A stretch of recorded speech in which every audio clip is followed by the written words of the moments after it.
یہ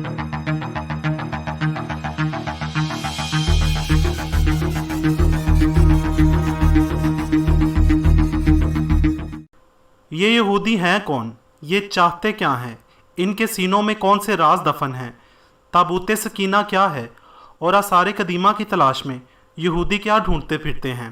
ان سب سوالوں کا جواب میں اس ویڈیو میں دوں گا، اس لیے ویڈیو آخر تک دیکھتے رہیں۔ بدقسمتی سے یہودی ایک ایسی قوم رہی ہے جس نے اپنی ہزاروں سالہ زندگی اللہ تعالیٰ کی مسلسل نافرمانیوں میں گزاری ہے۔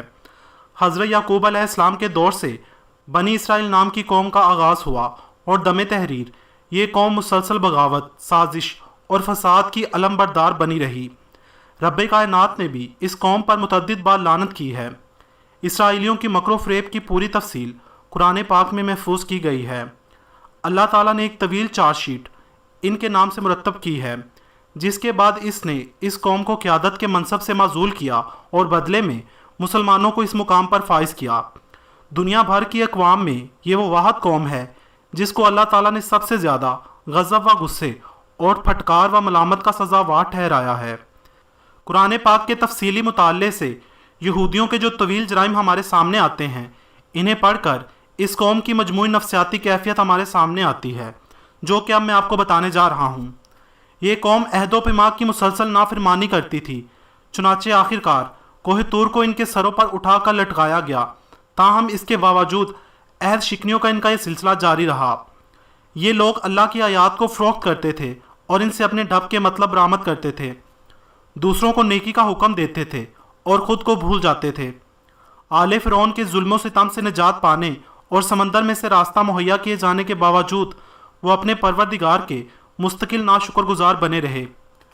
موسیٰ علیہ السلام کے طور پر جانے اور اللہ تعالیٰ سے ملاقات کے دوران وہ بچھڑے کی بلا وجہ پرستش میں لگ گئے۔ اللہ نے انہیں گائے ذبح کرنے کا حکم دیا تو بہت سٹ پٹائے اور حضرت موسیٰ علیہ السلام سے 5 دفعہ مطالبہ کیا کہ وہ اپنے رب سے اس کے بارے میں ٹھیک ٹھیک حکم لے کر آئیں، محض اس لیے کہ گائے کے ذبح سے وہ کسی طرح بچ سکیں۔ کھلے عام کہتے تھے کہ آنکھوں سے دیکھے بغیر وہ اللہ پر ایمان نہیں لائیں گے۔ اللہ نے جب انہیں آسمان سے بلا محنت و مشقت رزق، من و سلوہ فراہم کیا تو ضد کر کے اسے اپنے لیے بند کروایا اور مطالبہ کیا کہ زمین سے ان کے لیے اناج اور سبزیاں وغیرہ اگانے کا بندوبست کیا جائے۔ صحرا کی سخت دھوپ سے بچاؤ کے لیے اللہ کی جانب سے ان پر بادلوں کے سائے جیسی ٹھنڈک مہیا کی گئی، مگر مجال ہے کہ انہوں نے کبھی اللہ تعالیٰ کے آگے عاجزی اختیار کی ہو۔ اللہ نے انہیں ایک بستی میں داخل ہوتے وقت حتہ یعنی معافی کا لفظ ادا کرنے کا حکم دیا۔ اس حکم کی تعمیل میں کسی قسم کی کوئی قباحت نہیں تھی، مگر نہ جانے کیوں انہوں نے حکم عدولی اختیار کی اور ضد میں اسے بدل کر کسی اور لفظ میں تبدیل کر دیا۔ اس نے اپنی رحمت کے وجہ سے اس بستی میں 12 قبیلوں کے لیے 12 چشمے ایک چٹان سے برآمد کیے تاکہ ان کے درمیان پانی کے مسئلے پر کبھی تصادم نہ ہو، مگر اس رعایت کے باوجود وہ اللہ کے نبیوں کی مسلسل نافرمانی کرتے تھے۔ آسمان سے بھیجے گئے اپنے پیغمبروں کو قتل کرنے اور انہیں پھانسی پر چڑھا دینے میں بھی انہیں کوئی آر نہ تھی۔ حضرت یحییٰ علیہ السلام کا سر قلم کروایا، ایک نبی کو کنویں میں الٹا لٹکا کر چھوڑ دیا اور حضرت عیسیٰ علیہ السلام کو تختہ دار تک پہنچانے کی سازش میں پیش رہے۔ کہتے تھے کہ پیغمبری صرف بنی اسرائیل کی نسل کے لیے وقف ہے، اس لیے وہ بنی اسماعیل کے پیغمبر یعنی حضرت محمد صلی اللہ علیہ وآلہ وسلم پر ہرگز ایمان نہ لائیں گے۔ حضرت جبرائیل علیہ السلام کو اپنا دشمن نمبر 1 قرار دیتے تھے، کیونکہ وہ وحی کے ذریعے ان کی سازشیں تمام عالم پر آشکار کرتے تھے، اور کیونکہ ان کے بقول حضرت جبرائیل علیہ السلام نے نبوت کے لیے کسی غلط ہستی کا انتخاب کیا ہے، نعوذ باللہ۔ ان سے کہا گیا تھا کہ وہ ہفتے میں ایک دن یوم سبت کو کوئی کاروبار کریں نہ کوئی شکار، مگر انہوں نے اس فرمان میں طرح طرح کے ہیلے بہانے کر کے یوم سبت کے احترام کو پامال کیا۔ آسمانی کتابوں میں لفظی و معنوی تحریف کرتے تھے۔ نبی اکرم صلی اللہ علیہ وآلہ وسلم کی مجلس میں اگر ان کے کسی فرد کے منہ سے کوئی سچی بات نکل جاتی تو وہ واپسی میں اسے برا بھلا کہتے تھے۔ بڑے دعوے سے کہتے تھے کہ وہ اللہ تعالیٰ کے چہیتے ہیں اور دوزخ کی آگ انہیں کبھی نہ چھوئے گی۔ ان کے آپس کے اختلافات بھی شدید تھے، باہمی قتل و غارت گری کرتے تھے اور قبیلوں کو ان کی بستیوں سے نکال دیتے تھے، جیسا کہ اب انہوں نے مسلم فلسطینیوں کے ساتھ کیا ہے۔ علل کہا کرتے تھے کہ ان کے دلوں پر غلاف پڑا ہے، اس لیے اسلام کی کوئی بات ان کے دلوں میں اتر ہی نہیں سکتی۔ حضور صلی اللہ علیہ وآلہ وسلم کی آمد سے پہلے وہ ایک نبی کے آنے کی پیشن گوئیاں کرتے تھے اور اہل مدینہ سے کہا کرتے تھے کہ اس نبی کو آنے دو، پھر ہم تم سے نمٹ لیں گے۔ لیکن نبی اکرم صلی اللہ علیہ وآلہ وسلم کی آمد کے بعد وہی یہودی پھر ان کے بدترین دشمن بھی بن گئے۔ جادو سیکھتے اور سکھاتے تھے اور اس کے ذریعے میاں بیوی میں تفرقے ڈالتے تھے۔ جادو کو جناب سلیمان علیہ السلام سے منسوب کرتے تھے، حالانکہ قرآن کہتا ہے کہ ان کا جادو سے کوئی دور کا بھی تعلق نہیں۔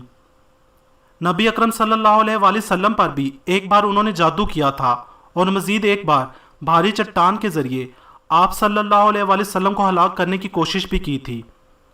حضرت سلیمان علیہ السلام کو بھی وہ نبی نہیں مانتے تھے بلکہ محض ایک بادشاہ قرار دیتے تھے۔ نبی صلی اللہ علیہ وآلہ وسلم کو مخاطب کرنے کے لیے اگرچہ رائنا کا لفظ استعمال کرتے تھے، یعنی ذرا ہماری بات سنیے، لیکن عادت کے مطابق آواز دبا کر رائنا کو رائنا کر دیتے تھے، جس کا مطلب ہے نعوذ باللہ اے ہمارے چرواہے۔ سمجھانے کے باوجود بھی اس کبھی حرکت سے باز نہیں آتے تھے۔ قرآن پاک میں جب کسی سابقہ حکم کو منسوخ کیا جاتا تھا تو اس منسوخی پر اعتراض کرتے تھے، اپنے پیغمبروں اور خود حضور اقدس صلی اللہ علیہ وآلہ وسلم سے قریت کر سوالات کرتے تھے۔ نہ صرف وہ بلکہ خود مسلمانوں کو بھی اس کام پر اکساتے تھے۔ امان دیے جانے کے باوجود خیبر میں بیٹھ کر مدینے کو تباہ کرنے کے منصوبے بناتے تھے، جھوٹ کے لیے کان لگاتے تھے اور دوسرے لوگوں کی خاطر سنگن لیتے پھرتے تھے۔ لوگوں کو ہمیشہ اللہ کے راستے سے روکتے تھے، سود لینے دینے پر مر مٹتے تھے، لوگوں کے مال ناجائز طریقوں سے کھاتے تھے۔ انہوں نے 2 مرتبہ زمین میں فساد عظیم برپا کیا تھا۔ اپنے نبیوں پر دوسروں کی بیویوں کو تانگ جھانک کرنے اور ان سے خود اپنی بیٹیوں اور بہنوں سے نعوذ باللہ بدکاری کرنے کے الزامات بھی لگاتے تھے اور ذرا شرم محسوس نہیں کرتے تھے۔ جب سیدنا موسیٰ علیہ السلام نے یہودیوں کو فلسطین کے حکمران کے خلاف جنگ کرنے کا حکم دیا تو انہوں نے جواب دیا کہ اے موسیٰ، ہم وہاں ہرگز داخل نہیں ہوں گے جب تک کہ وہ لوگ وہاں موجود ہیں۔ آپ جائیں اور آپ کا رب جائے، ہم تو بہرحال یہیں بیٹھے رہیں گے۔ سورہ المائدہ آیت 24۔ قرآن پاک کہتا ہے کہ ان میں سے کچھ لوگ ایسے ہیں جو کتاب پڑھتے ہوئے زبان کا الٹ پھیر اس طرح کرتے ہیں کہ تم سمجھو کہ جو کچھ وہ پڑھ رہے ہیں وہ کتاب ہی کی عبارت ہے۔ سورہ آل عمران آیت 78۔ وہ کہتے تھے کہ اللہ فقیر ہے اور ہم غنی ہیں۔ سورہ آل عمران آیت 181۔ وہ کہتے تھے کہ اللہ کے ہاتھ بندھے ہوئے ہیں۔ سورہ المائدہ آیت 64۔ کہتے تھے کہ یہ جانور اور کھیت محفوظ ہیں، انہیں صرف وہی لوگ کھا سکتے ہیں جنہیں ہم کھلانا چاہیں۔ سورہ الانعام آیت 138۔ کہتے تھے کہ ہم اللہ پر اس وقت تک ایمان نہیں لائیں گے جب تک کہ اسے اپنی آنکھوں سے نہ دیکھ لیں۔ سورہ البقرہ آیت 55۔